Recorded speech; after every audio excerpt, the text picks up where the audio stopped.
कि काहे कोइलू हमसे धोखा,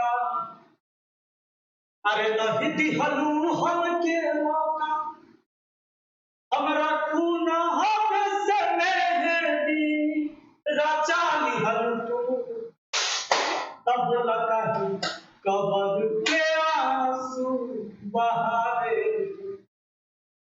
तब बोला काहे कबर के आंसू बहारे, हो काहे कोइलू हमसे धोखा, नहीं दिहलू हमके मौका, हमर तू न हमसे बोलो। Hello hello hello hello hello अब उनने सिला देना है ना, नहीं से इनमें से कूट ले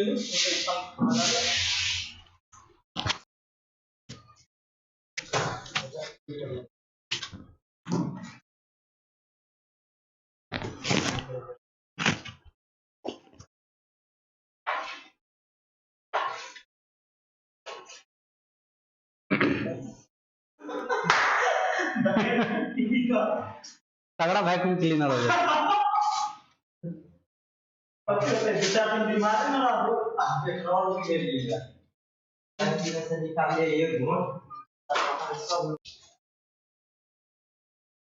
hello hello hello hello hello hello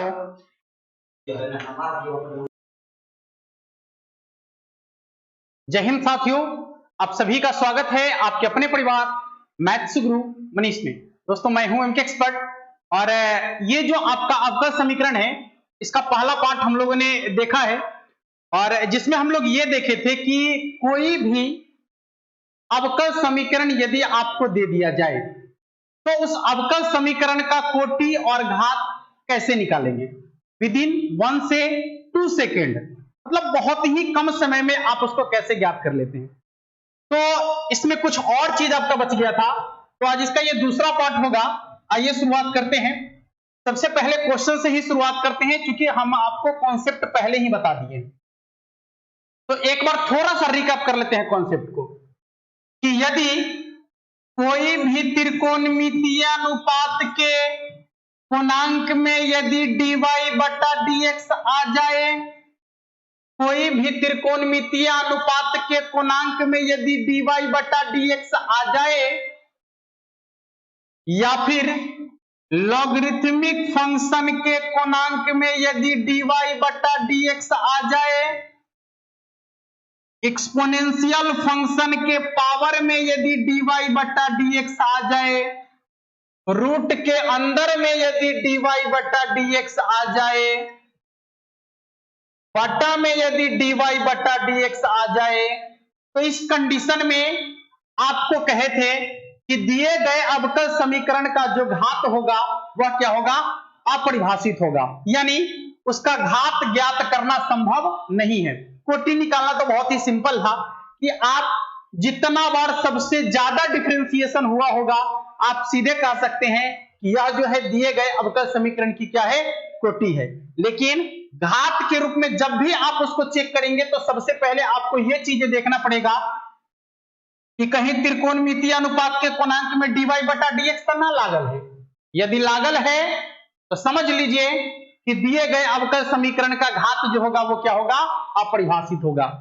यदि log के पूर्णांक में dy बटा dx लागल है तो समझ लीजिए कि उसका घात अपरिभाषित होगा।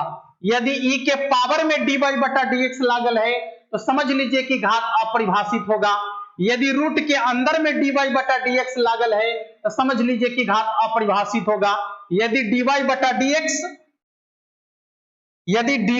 dx आपको जो है यहां देखिएगा, यदि dy बटा dx यहां बटा में आ जाए, बटा में dy बटा dx आ जाए तो भी आपको समझना है कि इसका घात क्या होगा, अपरिभाषित होगा। अब आइए क्वेश्चन की ओर चलते हैं, देखते हैं कि क्वेश्चन आपको किस तरीके से पूछा जाएगा।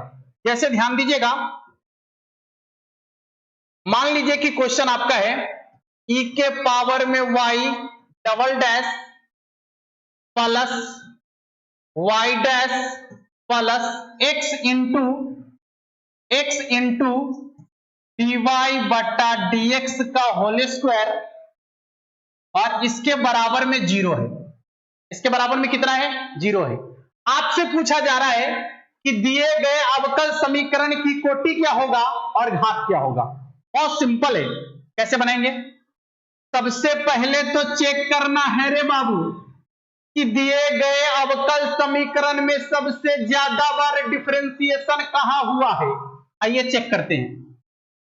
यहां 2 बार डिफरेंशिएशन है, यहां 1 बार डिफरेंशिएशन है, यहां भी 1 बार डिफरेंशिएशन है। तो आपको चेक करना है कि सबसे ज्यादा बार डिफरेंशिएशन कहां हुआ है। याद ले, यहां हुआ है सबसे ज्यादा बार डिफरेंशिएशन, अर्थात इसकी कोटि कितना हो जाएगा? 2 के बराबर। कितना हो जाएगा? 2 के बराबर। यदि बात करें कि इसका घात क्या होगा, इसका घात क्या होगा, तो बड़ा मजा आएगा जब आप इस फंक्शन को इस अवकल समीकरण को एक बार देखिएगा। तो यहां आपको पता चल रहा है कि e के पावर में, यहां देखिए e के पावर में dy बट्टा dx है, यानी डिफरेंशिएशन का सिंबल लगा हुआ है। और आपको बताया गया है कि जब भी e के पावर में डिफरेंशिएशन का सिंबल आ जाए तो इसका घात अपरिभाषित हो जाएगा। घात क्या हो जाएगा? अपरिभाषित हो जाएगा। देख लीजिए, बन गया। बस आप क्वेश्चन देखेंगे और सिर्फ 1 सेकेंड में इसका आंसर दे देंगे। ठीक है, तो आइए कुछ और क्वेश्चन देखते हैं। अब जो क्वेश्चन आपको हम लिखने वाले हैं यहां पर, ये क्वेश्चन आपके बुक का होगा। ठीक है, जैसे मान लीजिए साइन dy बटा dx plus x into y बराबर में है 0। सिर्फ आपसे यह पूछा जा रहा है कि दिए गए अवकल समीकरण की कोटि क्या होगा, बता दो। जल्दी से बता दीजिए कि दिए गए अवकल समीकरण की कोटि क्या होगा। अरे कोटि देखना है तो सबसे पहले चोटी देखो। यहां देखो, दिख रहा है आपको कि त्रिकोणमितीय अनुपात के कोणांक में dy बटा dx लगल है। तो क्या करेंगे? सीधे सीधे अपरिभाषित, सीधे सीधे अपरिभाषित। अच्छा, यदि मान लिया जाए कि आपसे कोटि नहीं, इसका घात अपरिभाषित होगा। कोटि नहीं, कोटि की बात नहीं कर रहे हैं, अभी घात की बात कर रहे हैं। तो इसका घात क्या होगा? अपरिभाषित।